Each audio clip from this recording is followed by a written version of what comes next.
ছেলে জন্ম নেয় তাহলে ছেলের নামের শেষে হবে প্রিন্স, যেমন শেহজাদ খান বীর, বীর হয়েছিল বীর সিনেমার টাইমে। আর মেয়ে যদি হয় তাহলে তো প্রিন্সেস।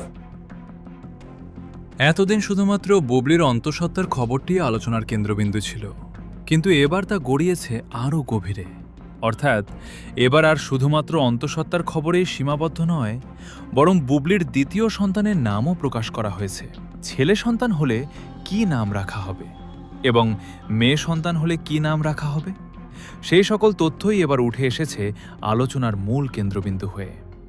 আর এসব তথ্যের সঙ্গে শাকিব খান কতটা সহমত পোষণ করেন, অথবা বুবলির দ্বিতীয় সন্তানের নাম শাকিব খান নিজেই প্রকাশ করেছেন কিনা, চলুন তার বিস্তারিত জেনে নেওয়া যাক।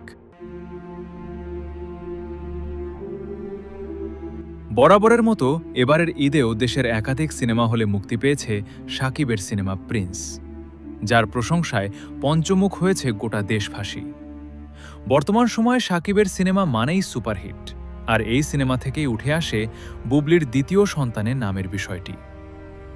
মূলত একজন শাকিবিয়ান প্রিন্স সিনেমা দেখে সিনেমা হল থেকে বের হবার সময় জুড়ে দেন নানান বক্তব্য। তিনি বলেন, শাকিব বুবলির সিনেমা বীরের শুটিং চলাকালীন সময়ে জন্মগ্রহণ করে তাদের প্রথম সন্তান, আর সেই প্রেক্ষাপটেই সিনেমার সঙ্গে মিল রেখে ছেলের নাম রাখা হয় শেহজাদ খান বীর। আর এবারেও যেহেতু শাকিবের শেষ সিনেমা প্রিন্স, তাই শাকিব বুবলির যদি ছেলে সন্তান হয় তবে তার নাম প্রিন্স, এবং মেয়ে সন্তান হলে প্রিন্সেস রাখার দাবি করেছেন এই শুভাকাঙ্ক্ষী। ছেলে জন্ম নেয় তাহলে ছেলের নামের শেষে হবে প্রিন্স। তিনি বলেন, বুবলি যে প্রেগনেন্ট এতে কোনো সন্দেহ নেই। এটা সত্য যে বুবলি আপু প্রেগনেন্ট। প্রথমত, তার শেষ দিকের চিত্রগুলোতে বেবি বাম্প ফুটে উঠেছিল, এবং দ্বিতীয়ত অন্তঃসত্ত্বার খবরটি আড়াল করতেই যুক্তরাষ্ট্রে পাড়ি জমিয়েছেন তিনি।